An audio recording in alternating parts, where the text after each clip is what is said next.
Bible prophecy is active and unfolding daily. Zechariah 12, Isaiah 17, Psalm 83, Ezekiel 38. Here is what the LameStream Media is not telling you. Shalom, my friends. Welcome to this week's newscast.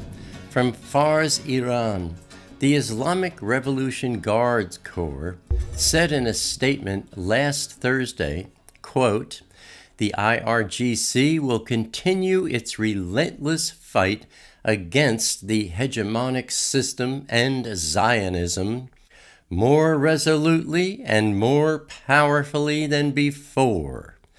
And it will not hesitate a moment in defending the Islamic Revolution and the country's national interests. The regional influence, the might and development of the Islamic Republic's missile power will continue and advance without a stop and more rapidly." This stuff is just escalating in new ways. And my friends, I recently saw someone who showed a clip from my June 13th, 2017 newscast where I said, "If the Netchatef doesn't happen this year, I won't know what to think." Now, I was referring to a more elaborate video on the subject that was released 2 days later, where I said that same thing, but elaborated on it. It's less than a minute long, and I think it's worth reflecting on. Let's check it out together. If the Netchatef doesn't happen this year, I won't know what to think. Initially, I'm sure if it doesn't happen this year, Elohim will reveal to me what needs to be known about that. I'm very much convinced that we're going home this year. I'm also ready to deal with not going home this year, being wrong about, everything. I don't know anything. I don't know nothing. Remember that? Now, just like all of us, Chavarim, I'm still fired up with great hope about going home this year. And I want to encourage all the Watchmen out there. Just because we falter at interpreting signs, it's no reason to falter about keeping your watch. Do not allow yourself to be intimidated by the insults that have been hurled at you, and do not think for 1 minute that I'm saying anything negative about you. I'm admonishing you, Chavari. And there are times when you need to be admonished, yes? But it's to get you back up on the wall. It's not to disgrace you. No one wants you to allow Hashatan, Satan, to lay guilt trips or other forms of confusion on you so that you hide yourself away. I've been watching a lot of videos this past week, something I never do. And I have links for you below to the Watchmen, whom I've seen doing a good job. First, there's Adam, brand new daddy, Adam, from the parable of the vineyard. I salute you, Adam, for the video you posted on October 2nd, where you did the right thing. That is, the very thing I've been shouting about. You got back up on the wall 2 days later and spoke to your flock. Check out Adam, my friends, acting as a true tzafah. See a true watchman keeping his post. Click his link beneath today's video, more info section. You should know the drill. Also, May Elohim's mighty beracha be upon you and yours, Adam, and on your new baby girl. I caught your video announcement on October 19th saying that you and your wife were off to the delivery room, and on the 20th, rejoicing over your new daughter. And don't think for 1 minute, Adam, that I didn't hear you say the Father's name and pronounce it perfectly. Praise Yahweh, Yahweh, our Elohim. Next, my friends, we have J.D. Farag, always a favorite of mine, with every Sunday's Mideast Prophecy update. You always do a good job, Wahid. Then we have Zeus Mossbender. I believe the man's name is Paul. But man, when you parse out the word of Yahweh, my friend, you do a wonderful job. And you've been steady and sure as a watchman should be. Robert Breaker puts a new sermon out every week, one in English, one in Spanish, and he does a midweek sermon as well. He put a video out last week titled The Barley Harvest, Halloween, and an October-November Rapture? I absolutely love the point you made, Robert, about how all the date setting is doing one very cool thing. People are reading the Word of Yahweh to see if what's being said makes sense. Amen, my friend. And Robert's handwriting is really cool. You can read this guy's handwriting. Note, however, he makes a point saying that when the rapture happens, we're going to leave behind our clothes and our blood. But it isn't Robert saying that. It's just the thought someone emailed to him. But I want all of you, my friends, to have a clear understanding. This teaching has been put out there, quite a bit because we see in the Gospels where doubting Thomas approaches Yeshua, and Yeshua says to him, look, put your hands on me. See if I'm not flesh and bone. Now, this was after Yeshua was resurrected, and we all know that he gives us an example of what happens to those who are taken in the Nechatef and translated from corruptible to incorruptible.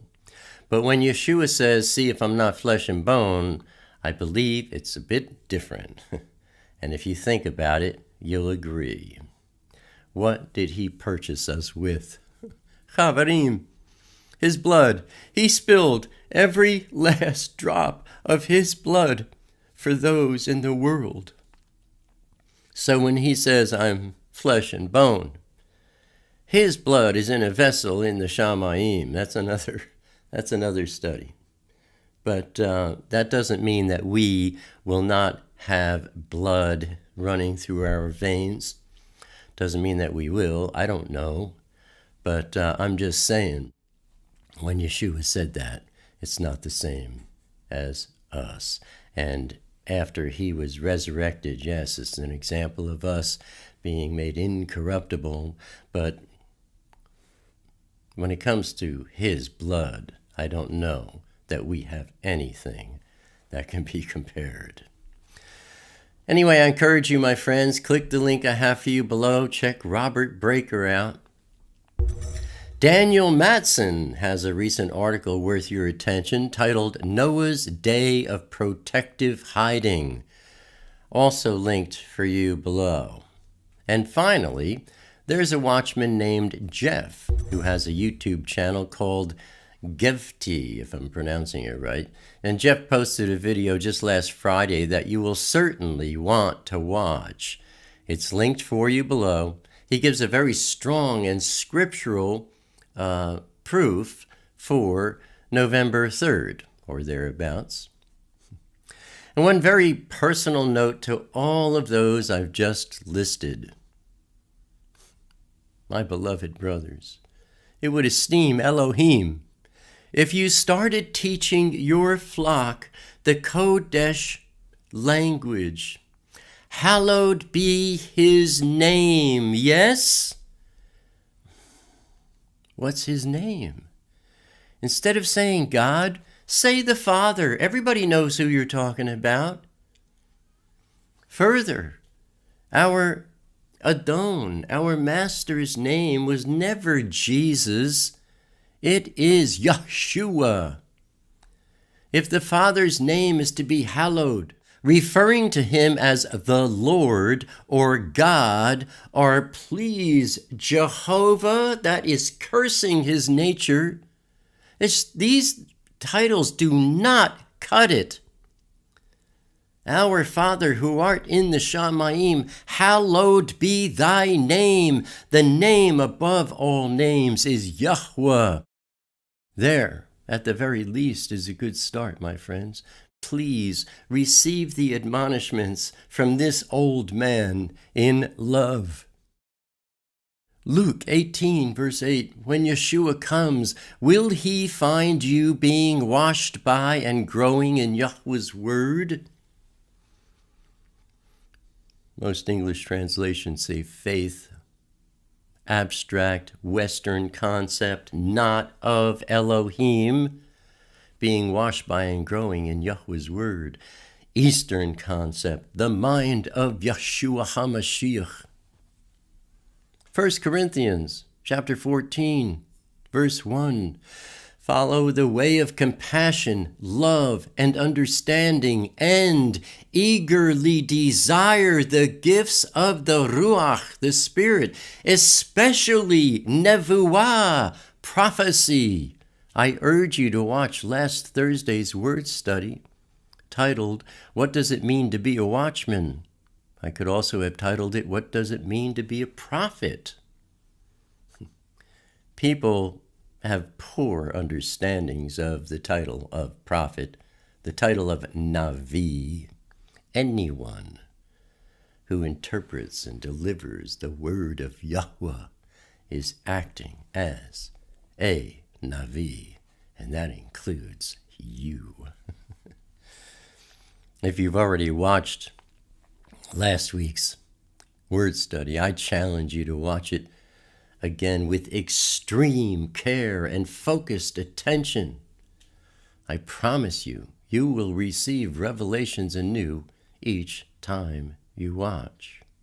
We all need you to dedicate yourself to that anointed station in the Malchut, the kingdom of Elohim, precisely and exactly as defined in Yahweh's word, which Elohim has outlined for us very clearly. Also, if you have a video channel with a growing flock, I remind you as a Safa, a watchman, or as a Navi, a prophet, you are going to be held responsible for your charge over them when you appear before Yeshua at the Bema seat. You won't receive any form of punishment. You're covered by his blood. But you will miss out on rewards that are staggering to consider. And now is your opportunity to feed his sheep. Turning to wars and rumors of wars, on Friday, October 20th, from the Washington Post, groups of Kurdish Peshmerga fighters used rockets and mortars in an attempt to halt the advance of Iraqi troops backed by militias as they captured the remaining district of Kirkuk province. Then on Saturday, October 21st, from the Times of Israel, Israel believes 5 rockets fired across the border from Syria on Saturday, 4 of which landed relatively deep inside Israeli territory, may have been deliberately launched at Israel rather than constituting errant spillover, since there was no fighting going on in Syria at the time. Israel fired back into Syria, hitting 3 rocket launchers. Then from Ynet News, the intentional firing of 5 rockets from Syria, intentional, fired from Syria into Israel are part of the wider battle Iran and Syria are waging against Israel. The Iranians would like to achieve international and regional legitimization for their presence and military activity in Syria, and deter Israel from continuing its attacks within Syria, but without an all-out war with Israel. Israel is seeking a long-term American-Russian arrangement in Syria in which the Iranians will have no military presence on the border with Israel in the Golan Heights, nor in air and naval bases on Syrian territory. These are their intentions, not Abba's.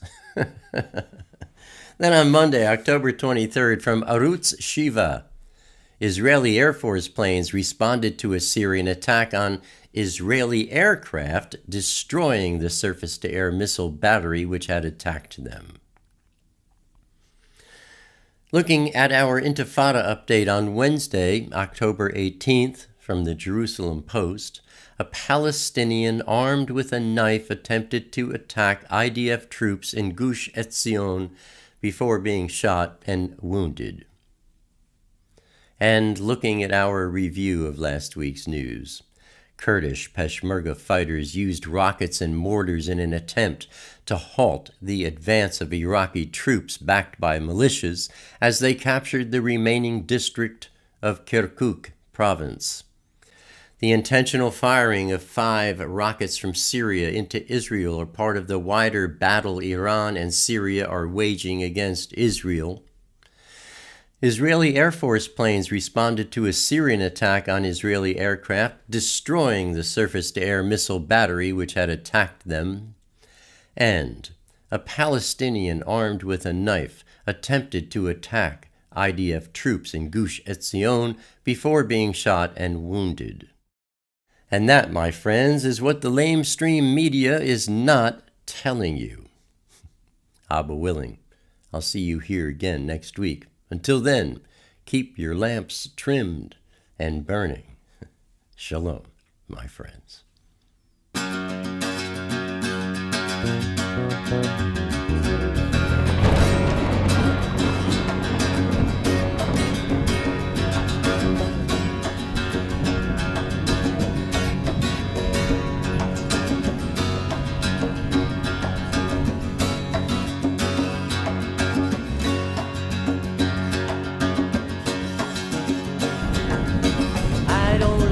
Crowded rooms, I need more space than I consume.